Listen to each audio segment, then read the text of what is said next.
Hi, it's Meryl Key from My Mystery School.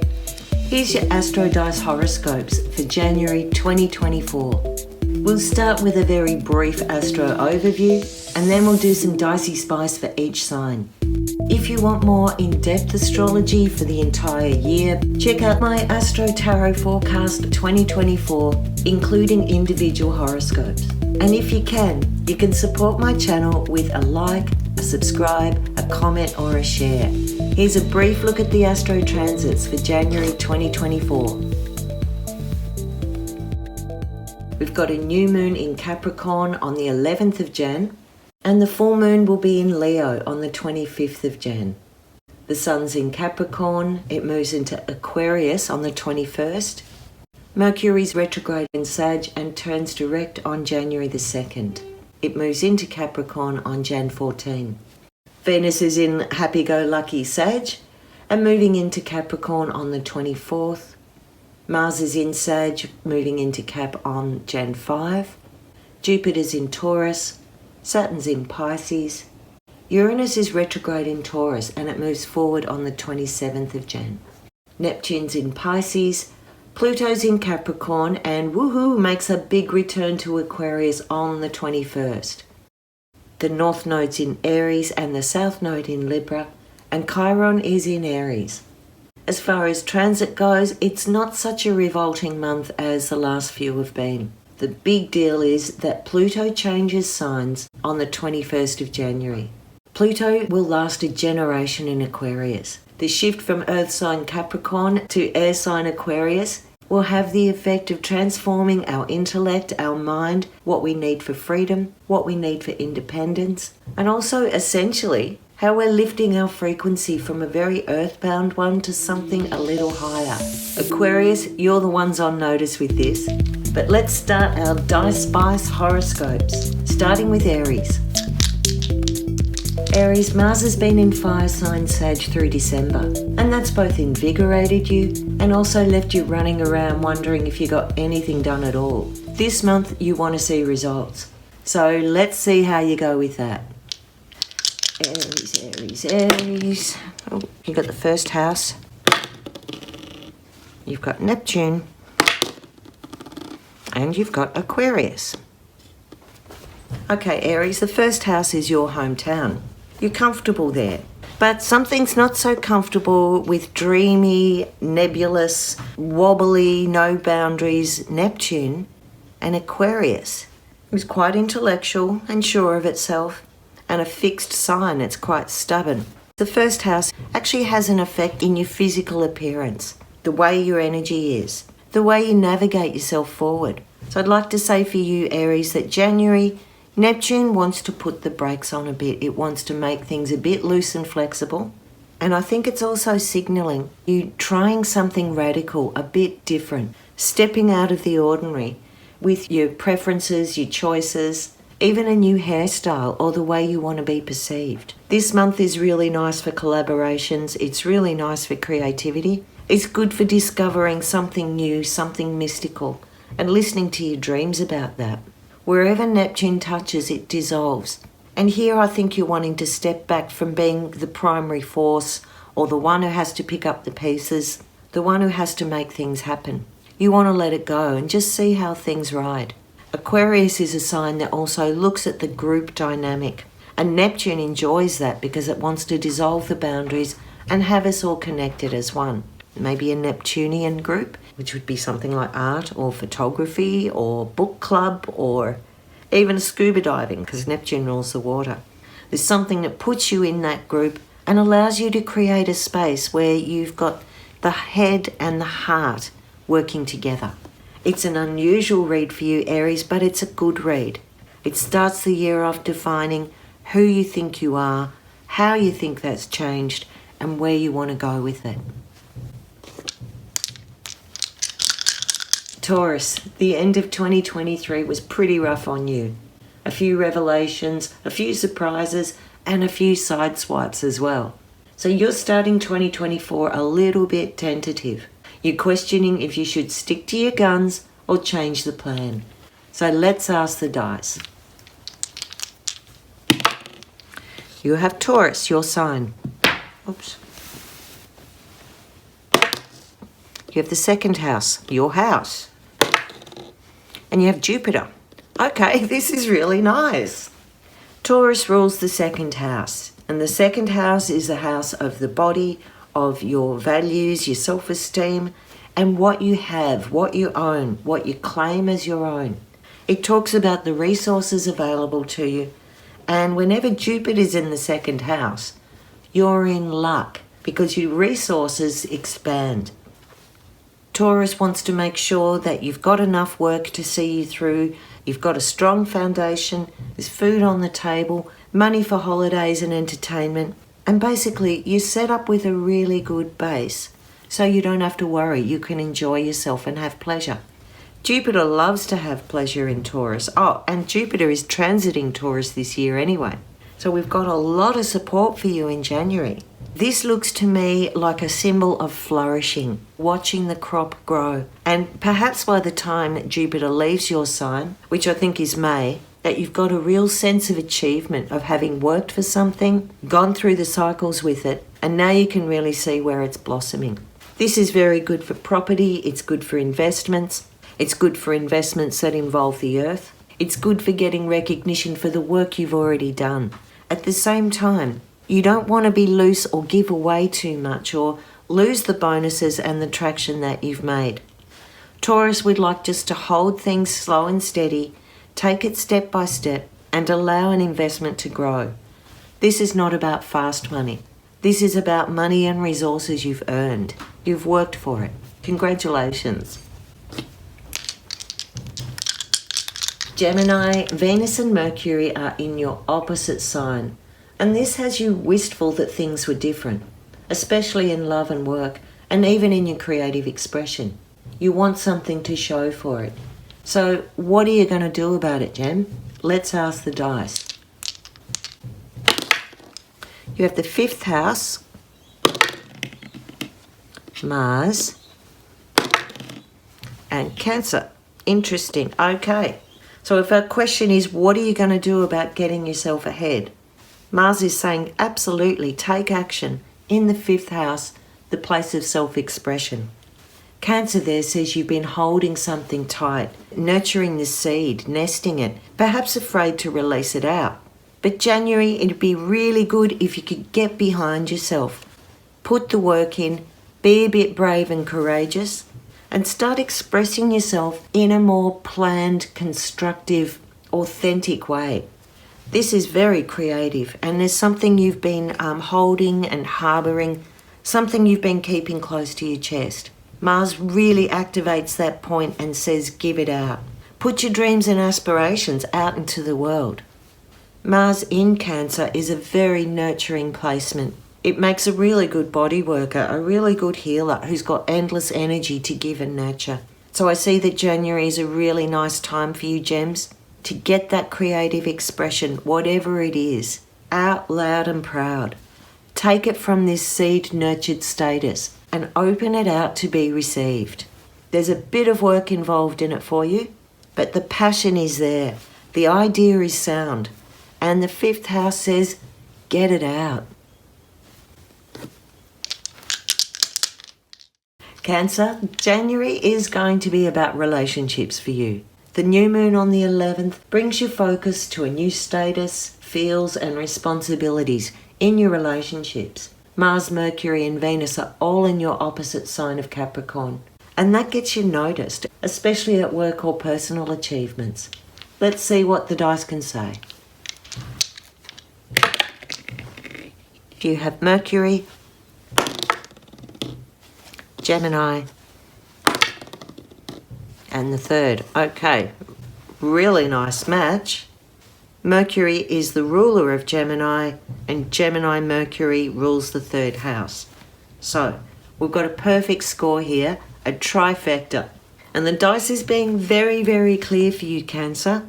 It's about communication, it's about your mindset, it's about getting your connections right, getting the details right, getting the nuts and bolts right, and sharing your ideas. Mercury, Gemini and the third house are really about communication, expression, movement, travel, connections, links, and how you learn.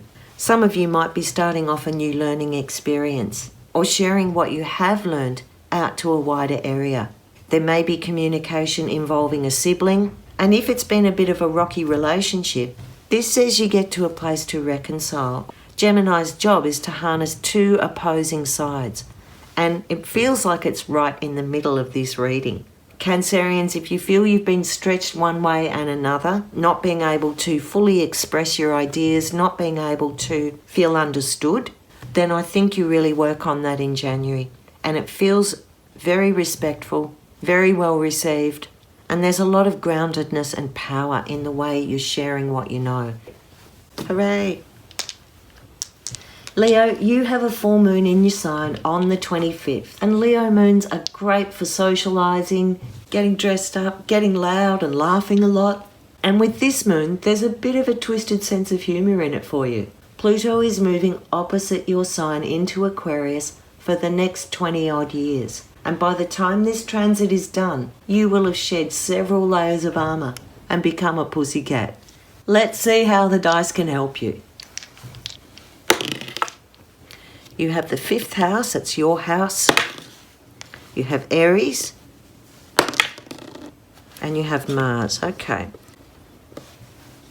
The 5th house, Leo, is your house. It's the house of the sun. It's the place where you want to roar like a lion and just be tickled on the tummy. It's the house of playfulness and romance and expressing yourself in every which way you can. Aries is the ruler of Mars, and so there's a very, very strong focus for you to express yourself. And you're doing it quite forcefully. I have to say there's a bit of a bulldozer aspect with this read for you. Aries and Mars, once they've got their target, they're unrelenting. It's very hard to put the brakes, shift gear, or turn a corner. So if you know where you're headed is the right direction, absolutely you'll have fun and play getting there. If you're driving through other people's hopes and dreams, this will create a conflict for you. Mars and Aries together also are very, very physical. There's a lot of adrenaline, there's a lot of testosterone that goes with this. So it's a good time to work off that energy. Do something very physical like weights or boxing, even martial arts. The other thing that this looks like, Leo, is that some of you will have to go it alone. Don't expect everyone to be dragged into your dream or your way of thinking. This is very independent. It's kind of uncomplicated. And if that's where you're going, express yourself, have fun. Just keep an eye out for when your view, your vision, your Aries drive is actually dominating or swamping others, because I don't think that's what you want either. Virgo, you're in a really nice thing with Jupiter till the end of May, and this means situations are more likely to turn out lucky than unlucky, and your inner Virgo self can sense it. You just need your outer Virgo self to jump on it too. So what can the dice say?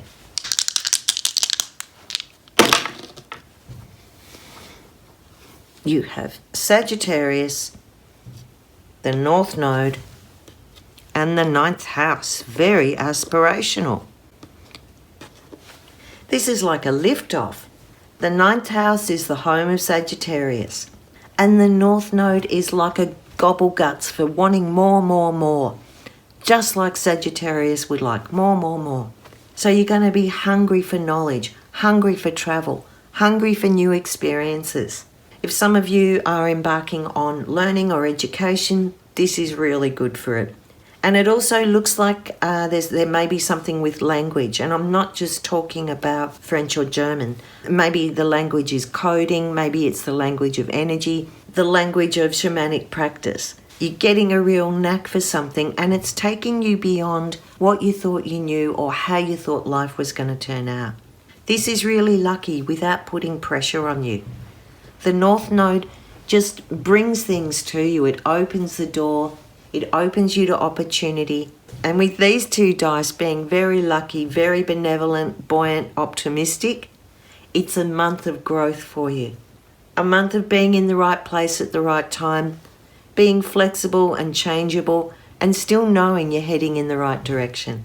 Use that beneficial influence of Jupiter while it's in Taurus till May to take yourself out into some wild unknown places, because you've got the curiosity, You've got a bit of fate and destiny leading you, and you've definitely got the luck on your side. Libra. Between Mercury turning forward at the start of the month and Pluto moving into Aquarius, you're going to feel a shift in transmission that not only deepens your focus, it gives you the conviction to back yourself. How can the dice help you take advantage of the planets in Jan?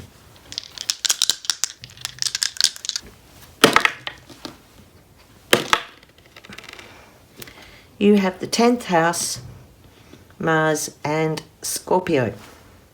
Libra, wherever Mars finds itself, it gives you endless energy. Now, Mars is very at home in Scorpio. It's its traditional ruler. And Mars in Scorpio is incredibly strong. It can dig deep into reserves of power.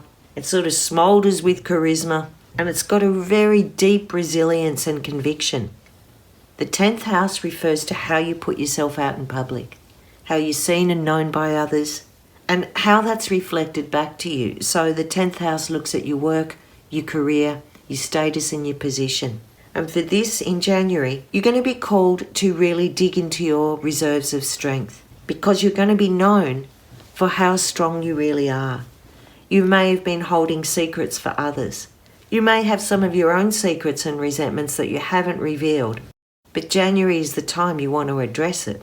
If this is a work situation, some of you might find you're in a power struggle. There's also a chance that there's a very strong attraction or a magnetic kind of bond, and it's out in public. It's not something you want to hide away at home. It's something you want to be seen and recognized for.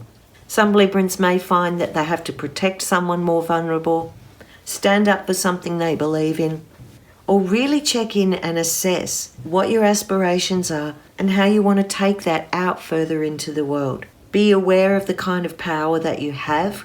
There's a lot of power for you, because with whatever way you address and use that power, it's going to be seen and noticed.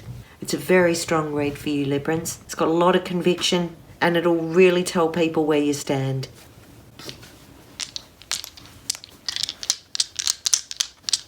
With so many planets in earth and water signs over January, Scorpio, you are absolutely in your element.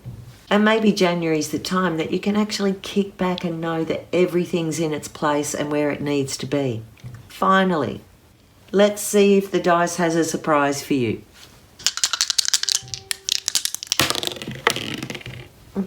You have the moon, you have the 11th, and you have Aquarius. All makes sense. Aquarius is the ruler of the 11th house. That's its home place. This is about group work. It's about how you feel in the group and how the group feels about you. Have you had safety in this group? Do you feel like this group supports your aspirations? Are they nurturing for you? Or are you doing all the nurturing? Here you want to live free. You want to explore and experiment. You want to have an equal meeting of minds.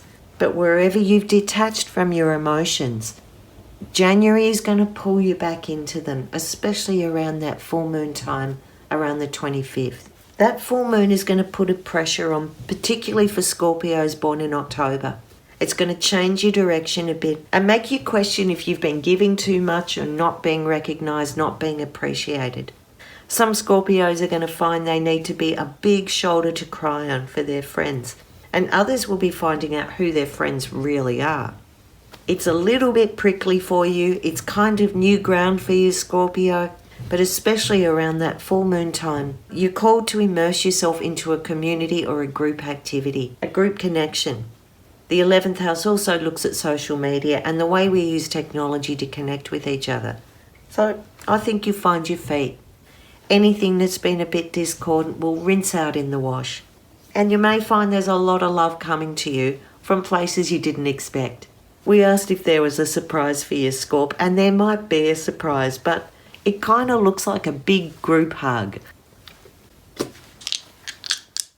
Sagittarius. Mercury's been retrograde in your sign and it turns forward on January the 2nd. Playing catch up, dreaming, getting lost in the moment, and processing if your aspirations can truly get traction. But you're still beaming brightly. Venus in your sign till the 24th makes you attractive, lucky, and lots of fun to be around. Let's see how the dice can help.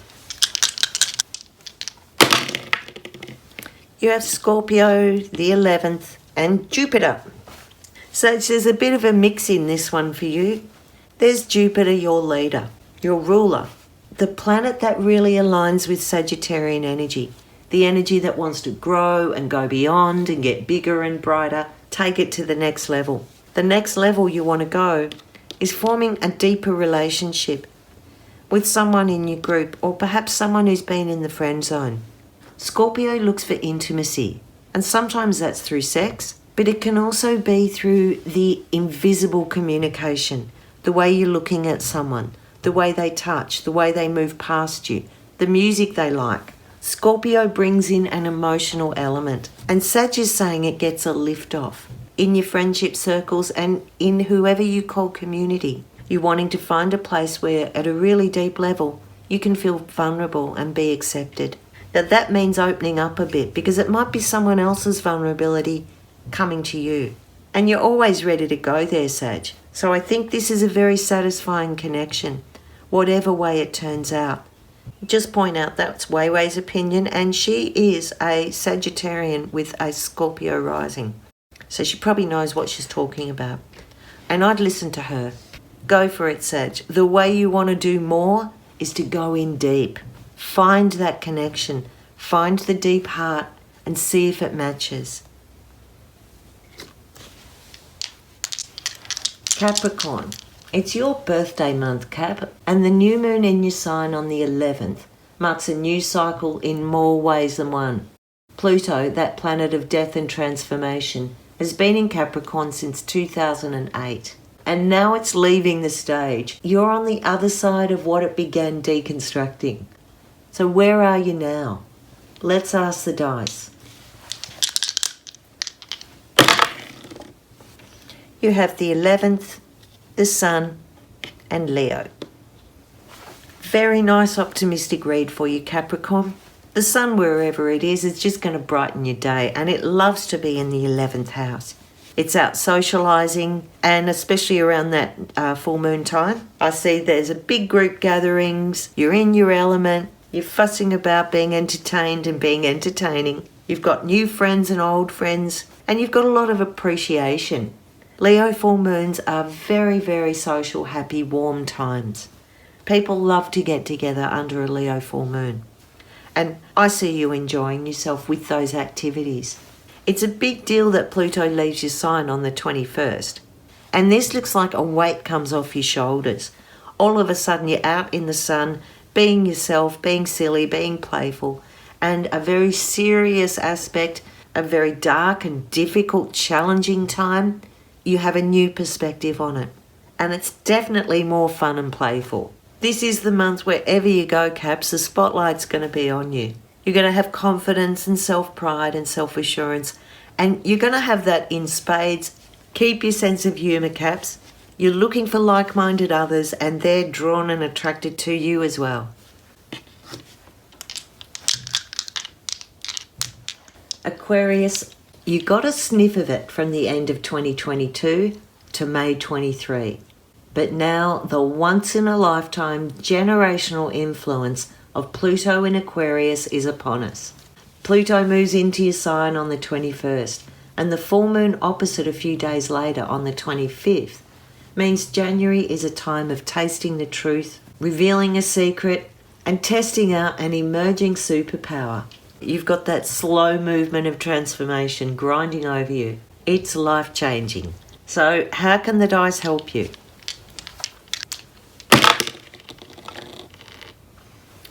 You have the 9th house, Gemini, and the South Node. Okay, Aqua, this looks a little bit like one step forward, one step back. Gemini is the sign of communication and bringing things together. It's the sign that wants to connect the head with the body, with the mind, with the emotions. And in order to do that, it wants to understand. 9th house is a nice place for it, but things get big in the 9th house for Gemini. Gemini is looking for small, simple solutions.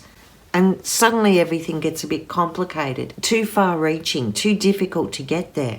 The South Node is what they call the tail end of the dragon. It's like a vacuum that just sucks everything out and spews it out the other end. It's not a bad thing because it's clearing the way for a new path. But what this means is you're thrown back into conversations, you're thrown back into the way you learnt things, and you're questioning if you learnt the right lesson.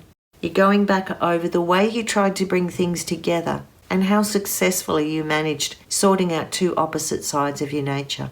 For some Aquarians, if you've missed out on early education, you might be going back in January to relearn something that you missed the step. Creating a new language for things, creating a new mindset. And some Aquarians finding that they're having communication with someone from far away or long distance, maybe family members who've been estranged, and there's a bit of work to reconcile what's going on there. If you've got writing or journaling or some sort of written expression, you might also be going back over that, chucking out what no longer is required, minimizing gossip and banter, and getting to the truth, to the core of things. But also the 9th house, shining a light on where you want to go in the future. What are the beliefs that are going to support you? And some of your beliefs you might find don't sit with you anymore. Pisces, you have a bit of pressure this month from Venus hitting out at cash flow and relationship vibe. But Jupiter and Saturn are sextile and it's active all month. And this is blessing your sign. In January, work your ingenuity and your creative thinking. Even where you've been struggling a bit the last couple of months, there's a supportive structure that's reforming around you. What can the dice say? You have the 4th house, Mercury, and Capricorn. Okay, Pisces, this takes you to the place of home, the 4th house, your family of origin, your emotional safety, and literally what you call home. And you're being pulled there because there's a bit of extra responsibility that needs to happen. You've got to step up in some way. It's a call for integrity with Mercury saying the words you say, the way you've expressed it, will be held to account. And some Pisces might even be involved in some sort of official documentation or permits or agreements that are formed around the way their family works, around the foundation of their home life and their home structure. And for some, even making allowances to have flexibility so you could work from home. Mercury's been retrograde in Sagittarius, and that's put real difficulty and confusion for Pisceans. But perhaps in January, whatever that retrograde brought up, the way it confused contracts, the way that it confused communications, January you're going to be spending a time to bring all of that stuff into one place at one time. If you have got official documentation you need to get together, Pisces, particularly concerning your home, your work, or your family, give yourself the discipline to get into it in January. Get your stuff in order. Especially since Mercury is turning forward on the 2nd, use the rest of January to pull all those bits of paper together and get yourself a foundation.